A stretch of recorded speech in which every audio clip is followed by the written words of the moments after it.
This is a Brooklyn News special report.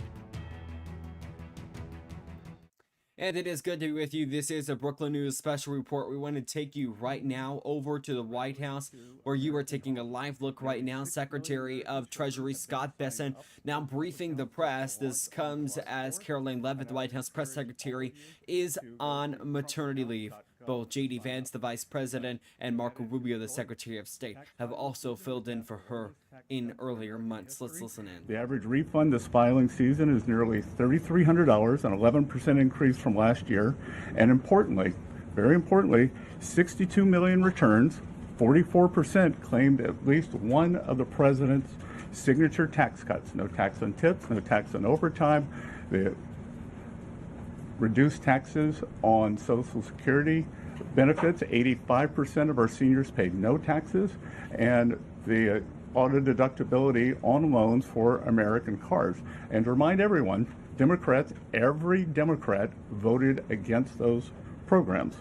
We've had sustained and resilient GDP growth. Real GDP has risen 2.6% over the past 4 quarters. Atlanta Fed's GDP now predicts 3.8% for this second quarter. The U.S. energy dominance, part of our resilience stems from our energy dominance. Natural gas is down, is my belief, and the futures market is showing us oil will be lower than pre-conflict levels. We are more resilient to energy price fluctuations due to President Trump's energy dominance and deregulatory agenda. The United States is now the world's largest energy exporter. The United States has never exported so much energy or produced so much energy. Main Street prosperity, the average 401k is up almost $30,000 since President Trump's inauguration. President Trump RX has already saved Americans over $600 million. I'm sure all of you will want to report on that. And the unemployment rate remains low at 4.3%. So with that, I'm happy to ask questions.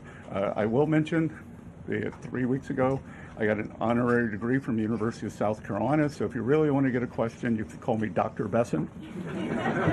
So, I want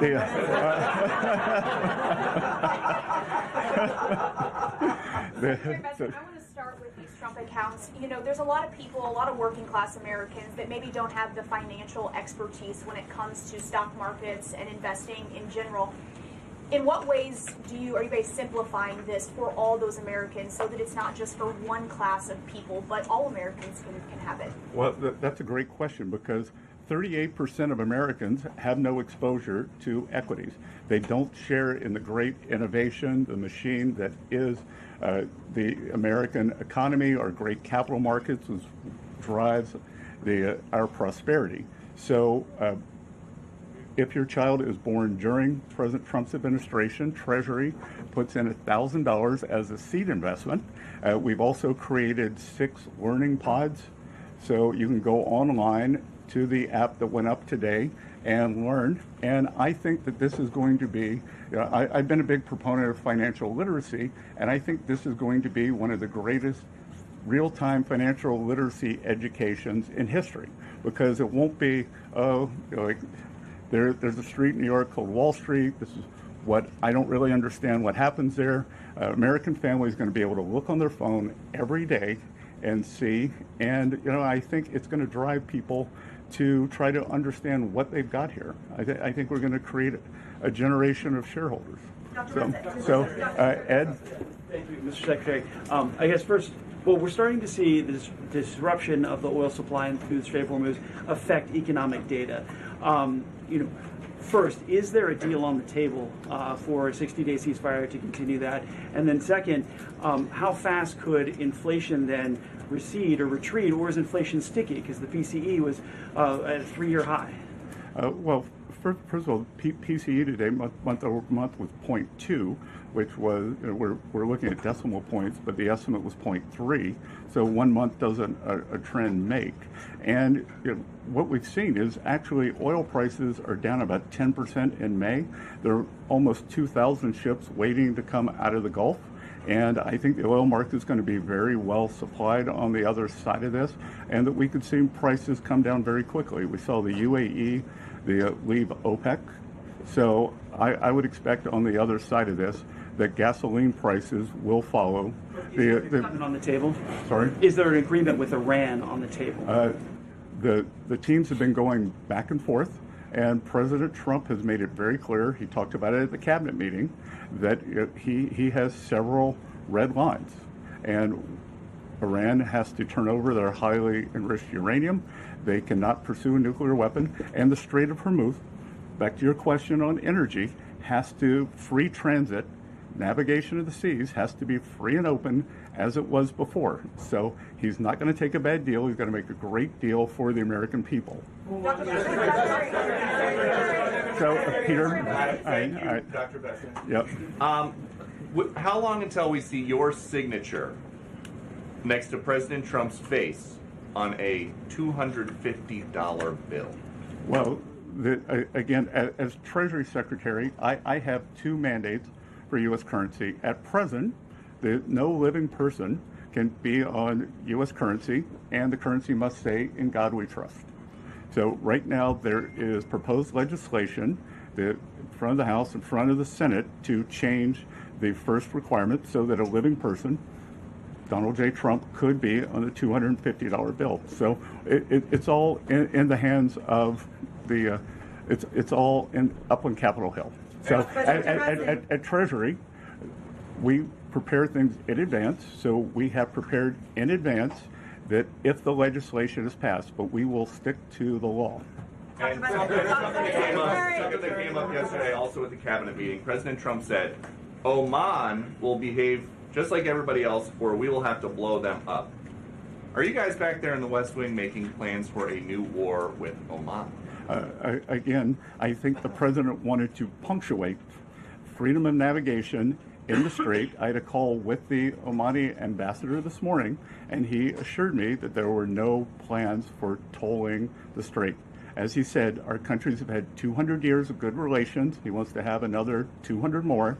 And I told him that this was a non-starter, and he did not want to risk either the Omani individuals or Omani financial institutions getting sanctioned. Thank you, Mr. Secretary.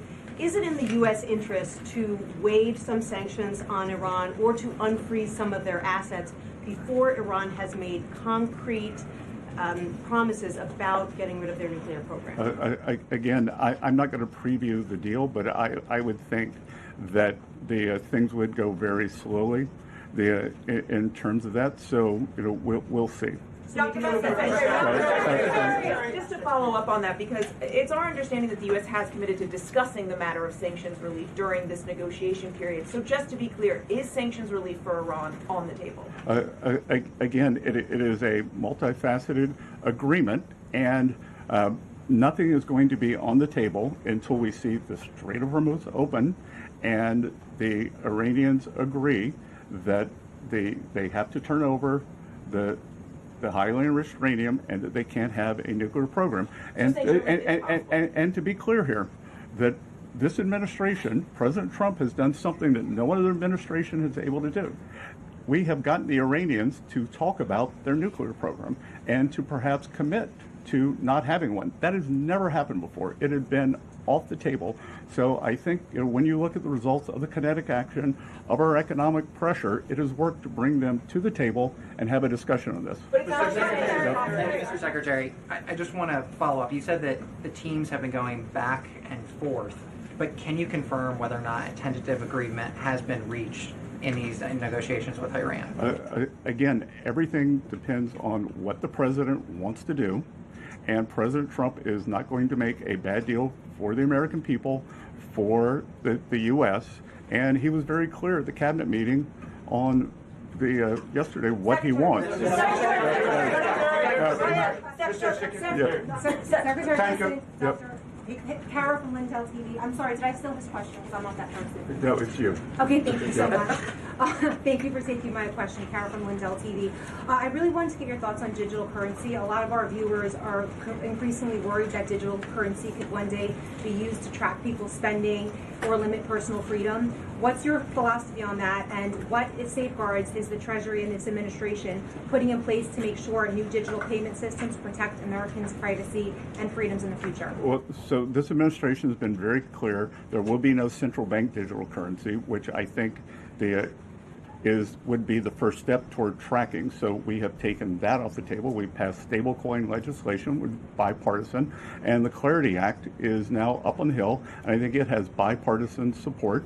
And the most important thing we can do is to make digital assets come into the United States, make the U.S. the home. Our regulation, our best practices are what will ensure good standards for these. When you look at digital assets, all the nonsense that happens, all the things you read about, that's because it's the wild, wild west offshore, so we got to bring it on shore. So I would encourage the House and the Senate to get clarity done. Jack? A lot of people talking about the IRS settlement, and which has been rolled over now into this weaponization fund over at DOJ. Wanted to get your comment on the decision process, as much as you can tell, how that settlement came to be, how it was rolled over to DOJ, and then the process for for those funds now as it's played out. Good. So thank you for the question. This is going to be the only question I'll take on this matter today. So there's ongoing litigation, so it'd be inappropriate for me to comment. President Trump is a great American who has endured more than 10 years of nonstop harassment and weaponization from the federal and state government actors. A bad actor at the IRS leaked more than 400,000 tax returns, including the Trump family, all the employees, and that's how we got here now. No American should be targeted for political reasons, and every citizen deserves fair treatment and full protection of the law. The Department of Justice represented Treasury and the IRS in this matter, and I'm going to have to refer any questions to Acting Attorney General Todd Blanche. So. Thanks. So President Trump has said that we can expect interest rates to come down very quickly a number of times with that last week. But the market at the moment probably does not expect any rate cuts this year. You know, JP Morgan said this, Morgan Stanley, and so on. So who is right, the president or the market? Well, I think, again, I believe that we will get through this challenging period now. On higher prices. On the other side of this, I've said publicly that I think we'll be back to substantial disinflation. But most importantly, I think we've got the Warsh Fed now. It's a new day at the Fed. The Treasury Secretary and the Fed Chair have lunch or breakfast every week. I had my first breakfast with Chair Warsh this morning, and I believe that he will do the right thing to balance inflation and growth. Secretary, thank you, Secretary Bessent. I hope you were calling on me. Yes. So I'd like to ask you if you could provide a little more detail on what you're doing to shut down Iran's airlines, and also on sanctions relief. A senior administration official briefed reporters over the weekend that sanctions relief will be commensurate with nuclear concessions. But at some point, if the enriched uranium is given up, should we expect pallets of cash to be flown to Iran? Could you describe how that looks? Well, a couple of things. On the airlines, one thing that we're not going to do is restrict movement for religious reasons. So Iranians who want to make the pilgrimage to Mecca or Medina will be allowed. We will also allow valid humanitarian reasons. But the other thing we can do is that when these airlines fly, they have to be refueled. They sell tickets. They pay landing fees. Anyone who accepts those, we will sanction. So they should be very clear that the state-owned Iranian airlines, they are outlaws and cannot do this. Secretary. Since you're the White House briefer today, I know you've been asked this already, but I'm wondering if you can just confirm on the record that there is a tentative deal that has been agreed for a 60-day extension of the ceasefire and then a continuation of nuclear talks. Again, it's always a mistake to get out ahead of the president, so it is all going to be the president's decision. I think that we can see that the president very clearly stated his three: the open the strait, highly enriched uranium, no nuclear program. So are those things part of the temporary deal right now, sir? Are those three aspects that you just outlined part of the temporary deal that has been agreed? that if there can be no deal without those, why would there be a deal without those? Mr. Secretary, thanks so much for taking the time. President Trump at the cabinet meeting said he thought that reducing fraud would help to balance the budget. You put out the goal of getting the deficit to 3% of GDP. What's your timeline for achieving that? And how do you think what can you say to make the markets, given where rates are, like kind of process kind of what your plan and agenda is? Well, the GAO numbers, not my numbers, believe that there's about $500 billion a year of fraud. So could we very quickly get $250 billion of that? The budget deficit is approximately $1.8 trillion. So that would reduce the deficit substantially. If we could get that $500 billion number, I think it would engender confidence. You'd probably also go into a virtuous cycle. As the budget deficit narrowed, interest rates would go down. No one reports it, but last year we actually had a fiscal contraction. Just to remind everyone, we inherited the worst budget deficit in history, when we were not in a recession or not at war, 6.7%. We brought that down to about 5.5 or 5.4% this year. I think we can stay on a good trajectory. Mr. Secretary, without an executive order, does the U.S. government have adequate defenses in place to address the risk created by Anthropic's new AI models?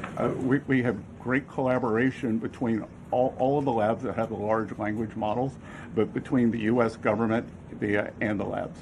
So, Thank you, Mr. Secretary. Yep. Is me? Okay. Thank you, Mr. Secretary. Yep. Appreciate it.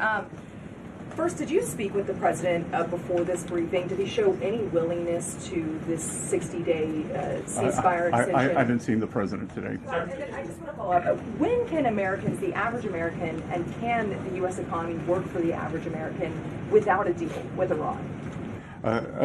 Again, I believe we've already seen oil prices come down substantially. We are pumping more oil than we've ever seen before. And as I said, these are short-term challenges that we will get over, and I think we'll move forward. In the white? Mr. Secretary, just to follow up. No, in the white. Oh, thank you, Mr. Secretary. Appreciate it. Given how much this upcoming midterm election will hinge on the economy, what did you think about President Trump's comments in the cabinet meeting yesterday saying he didn't care about the midterms? So you're calling President Trump a statesman?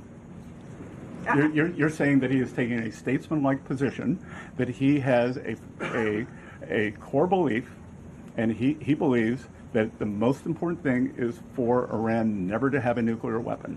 So I believe those things can be true, that we can do well in the midterms, that we perhaps have the makings of a deal here, and I believe that, and look, the economy, that it is challenging now, but unemployment is still low, tax refunds were high, and consumer spending is still quite high. So in my private business over the years, I always looked at what were consumers doing, not what they were saying, and I'm in constant contact with the banks, and every income quintile is still doing well. Amen. Thank you, Mr. Secretary. On the $250 bill, Mr. Secretary, you said the legalities of it are up on Capitol Hill, but I just wonder what your opinion is personally. Do you think it's a good idea for the president to put his face on America? Again, the president doesn't do it. The House and the Senate have to do it. Secretary Bessent, Secretary Bessent, what are the remaining assurances that President Trump needs to see in order for him to sign off on the agreement with Iran? I don't think it could be clear. So You're following in the footsteps at the podium there of Secretary Rubio and Vice President Vance. There's been quite a lot of talk about their possible presidential ambitions. Does your presence here today indicate that we might see you running in 2020? No, I think it just means they've run out of things on the food chain. There's been some back and forth over the last several days, and also with the U.S. attacking Iranian drones yesterday. This morning, CENTCOM put out a statement that Iran had launched its ballistic missile towards Kuwait, calling it an egregious ceasefire violation. How can the administration still argue that a ceasefire is in effect? Again, with the Iranian government, we did not have regime change, but we changed the regime. As President Trump said at the cabinet meeting, as we've said other times, the first layer of leadership was eliminated, the second layer, and we're now at the third layer. And the way to think about it is the Iranian government, such as it is three pillars. It is the elected government, it is the IRGC, and it is the clerics. And they are having trouble communicating. So we are being patient. We do not have unlimited patience. President Trump always prefers a peace deal. So everything we have done thus far has been defensive. And at present, that is what we will continue doing. But if President Trump doesn't think he can get a peace deal, then kinetic is back. Thank you, Mr. Secretary. Are you hopeful that the oil prices will go down once this conflict is over, given the fact that the Strait of Hormuz remain closed, and by the time this oil gets to the major markets, could be 2 or 3 months?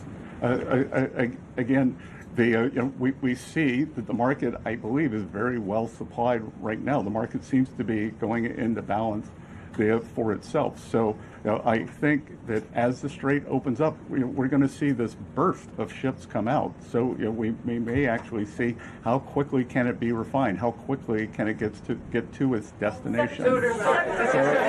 Thank you so much, Alina Shirazi from the Daily Mail. You wrote resilience on your cabinet note meetings. Several times the photographer zoomed into it. Are you trying to keep the president calm? Are you trying to keep yourself calm? Why did you write all those notes? So people could look over my shoulder, photograph them, and think they got a scoop. So, Is the United States considering a reconstruction program for Iran if a deal is signed? Again, I think we got to get to the deal before we get to the other side. Before we get to the you in the pink.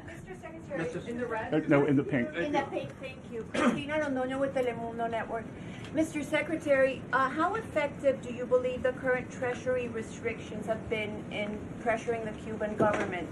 And also, if you're in the room when those talks are being held, are there any plans to either tighten the sanctions or to ease the sanctions against the Cuban government to get some type of change? Again, that's going to be up to the Cuban government. That they can go up, they can go down. That we've tried to get humanitarian aid in, and the regime rejected it. So because they wanted to go through their corrupt system. So they could go up, they could go down. Carrot and stick. Secretary Rubio doing a fantastic job of managing this process, and we at Treasury are working with him. So in the red. Thank you. Reagan Reese with the Daily Caller. I want to ask you about Antifa. In October, the Treasury Department started working with the FBI to investigate who's funding Antifa. Can you give us an update on that investigation? How close are you guys to finding out who's funding Antifa? It is ongoing. We made substantial progress, and I think in the weeks and months ahead, we're going to have a lot to report. One thing that did go underreported that I would point out to all of you is the IRS is now giving guidance on the Form 990, which nonprofits they have to file.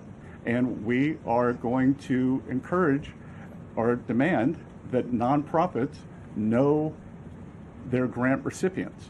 So if a grant recipient is violent, if they are suppressing people's rights, then you are responsible for that. And I think that's a very good first step.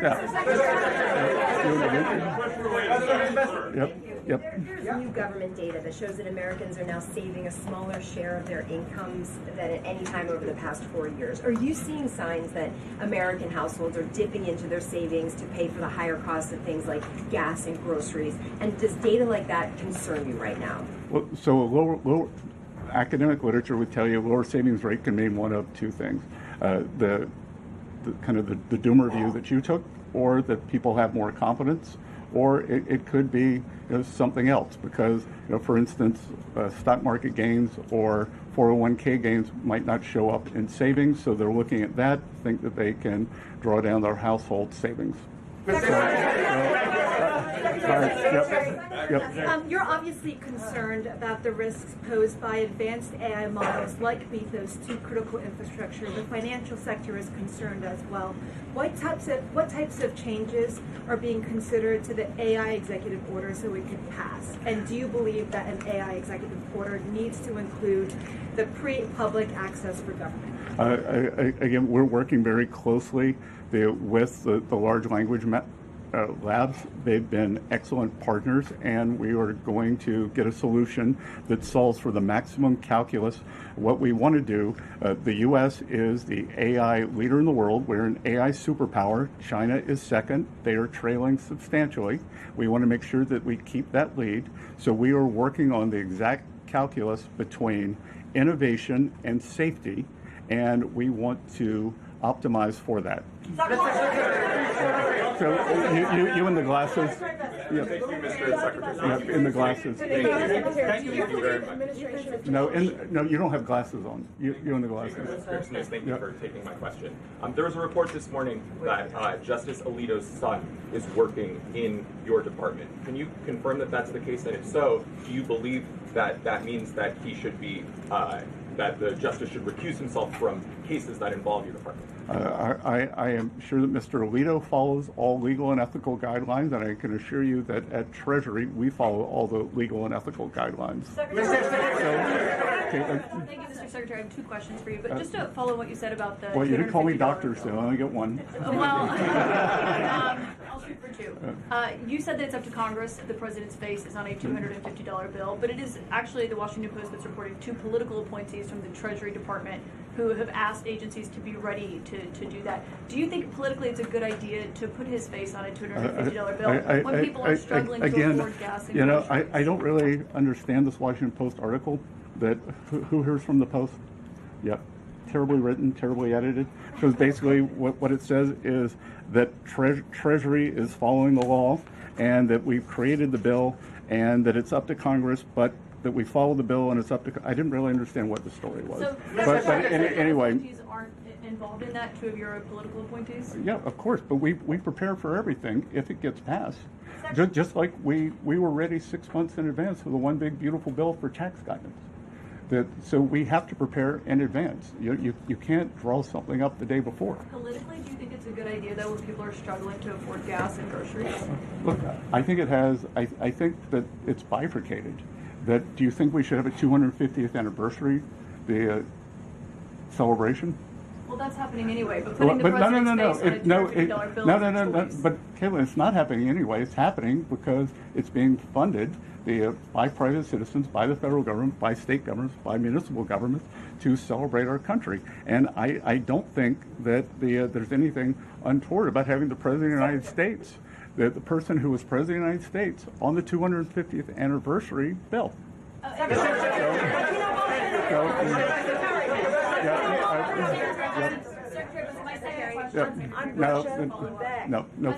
Russia sanctions, what you just commented on there, Mr. Secretary, about the $1.8 billion fund. Is it accurate that the General Counsel of the Treasury Department resigned over that? I will not be taking any other questions. I will not be taking any other questions. So. The scale of the assault from Russia on Kyiv in recent days, and the fact that diplomacy seems to have settled down. There is no diplomatic talks happening right now between Russia, Ukraine, or the U.S. What about sanctions? Is the U.S. considering sanctions on Russia at this time? Well, the U.S., this administration has put the hardest sanctions on Russia of any country. So let's review how the sanctions regime has gone since the Russian action on Ukraine. Biden administration put on what I would call mild sanctions because they were worried about gasoline prices going up into an election. It would be an unstatesmanlike sanctions. Probably the worst national security advisor in the history of the country, Jake Sullivan, in an act of bravery on his way out the door in January, raised the sanction level on behalf of the Trump administration. We let those in situ when we took office. Fast forward to October, and President Trump instructed me to sanction the two largest Russian oil companies, Lukoil and Rosneft, which we did. No other government has done that. So no one has done more sanctions than the Trump administration on Russian oil.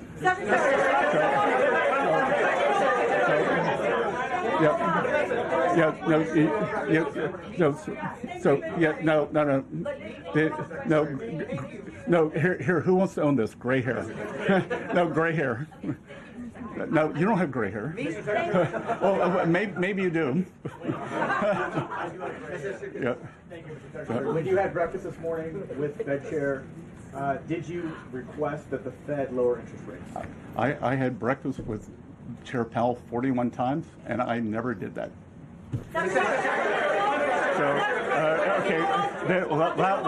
Last question. Thanks, sir. Governor Gavin Newsom has floated this idea of a 100% state tax on Californians who receive money from President Trump's anti-weaponization fund.